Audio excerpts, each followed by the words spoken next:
Well, good morning. Welcome to Daily Videos with me, Pastor Michelle. Today's Monday, January 4th, and I wanted to start out with prayer.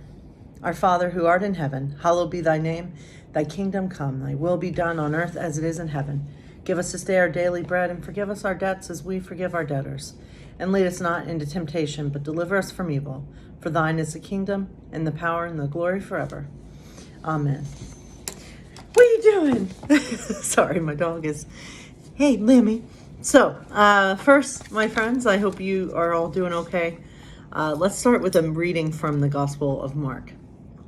First, let me kiss my dog. As Jesus passed along the Sea of Galilee, he saw Simon and his brother Andrew casting a net into the sea, for they were fishermen. And Jesus said, "Follow me, and I will make you fish for people." And immediately they left their nets and followed him. In God's love note. All you have done in your life to this point, all of your experience, the joyful ones and the painful ones, have equipped you for this moment. I have called you, and here you are seeking to follow. Fishers and tax collectors and sex workers and homemakers and kings and people forced into slavery have all done my will across the generations, and you are an inheritor of their legacy. So I invite you today to pay attention to how what you are doing now may be of service to my will in this aching and hurting world. Right. And so, my friends, we do have a world full of hurting people. And so let us continue to think of ways that we can reach out to those who are hurting. So let's continue the fun New York humans of New York. And so here's one woman here. Here we go. And she says, "I am half a whore." That is not what I meant to say. And I'm not editing this. Okay. "I'm half Allure and half Lugbara. Both tribes settled along the West Nile in Uganda." And then here's a fun one of a brother and two brothers. Very cute. What's your favorite thing about your brother? And the brother says, he's cute. That would be a fun question. If you have siblings, what's your favorite thing? Sorry, it's loud. What's your favorite thing about your sibling, if you have a favorite thing? For me, I have an older brother, and I would say one of my favorite things about him is just his personality and his laugh. He has a contagious laugh. And yeah, for Christmas this year, we all were together and we were playing this game, and he just got laughing, and he had like tears streaming down his eyes. It was just a lot of fun. So let's continue hearing about Eve. So in the forbidden fruit. So Eve succumbed to the serpent's temptation. She ate from the tree and made sure that Adam did too. Genesis says their eyes were both open and they knew they were naked. To cover their shame, they sewed fig leaves together as garments. When God confronted Adam over what he had done, he tried to shift the blame to his young wife. God thereupon questioned Eve, who sought to pass the blame to the serpent. For this transgression, both were evicted from paradise. God told Eve, "I will greatly increase your pangs in childbearing, and pain you shall bring forth children." And to Adam, God said, "Cursed is the ground because of you, and toil you shall eat of it all the days of your life. And indeed, by the sweat of your face you shall eat bread until you return to the ground, for out of it you were taken. You are dust, and to dust you shall return." And that's something we say every Ash Wednesday when we do the sign of the cross on people's forehead.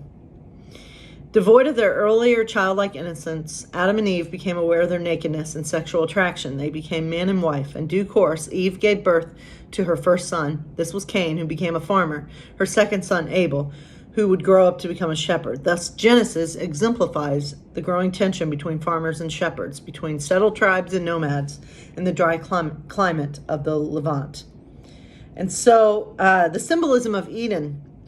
The meaning of the word Eden is uncertain, although a Babylonian cuneiform tablet uses Eden as a term for uncultivated plain. Other scholars see the Aramaic word for well-watered as a source. Many centuries during the exile, when the Genesis tradition came under Persian influence, the Garden of Eden acquired a new name. Paradise. The Eden story underscores the fact that human existence is merely an exile from a primordial state of divine perfection. Indeed, the fall of man, the expulsion from the garden, marks the loss of innocence that was only redeemed by God's later covenant with Abraham and Moses. And so here is a sculpture of Eve. And then the Garden of Eden, here is another picture right here. And then you see another picture of Eve right here with the apples or the fruit. It's not, a lot of people have thought it was apples, but it could have been any type of fruit. So anyway, so let's dive right into catching fire, shall we?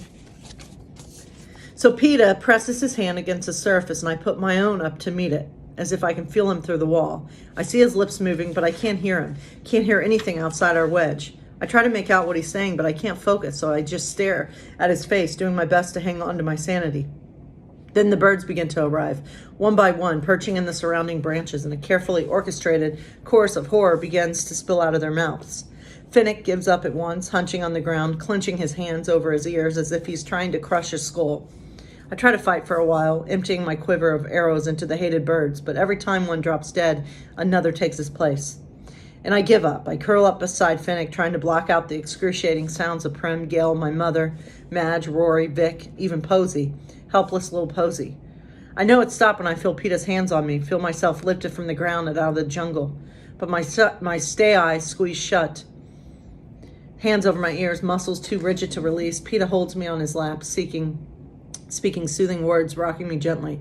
It takes a long time before I begin to relax the iron grip on my body, and when I do, the trembling begins. It's all right, Katniss, he whispers. You didn't hear them? I heard Prim right in the beginning, but it wasn't her. It was a Jabberjay. It was her somewhere. The Jabberjay just recorded it. No, that's what they want you to think. The same way I wondered if Glimmer's eyes were in that mutt last year. But those weren't Glimmer's eyes, and that wasn't Prim's voice. Or if it was, they took it from an interview or something and distorted the sound. Made it say whatever she was saying. No, they were torturing her. She's probably dead. Katniss, Prim isn't dead. How could they kill Prim? We're almost down to the final 8 of us, and what happened then? 7 more of us die? No, back home. What happens when they reach the final 8 tributes in the games? He lifts my chin so I have to look at him. Forces me to make eye contact. What happens at the final 8? I know he's trying to help, so I make myself think. At the final 8, they interview your family and friends back home. All right, my friends. God bless you all, and I hope you have a wonderful Monday.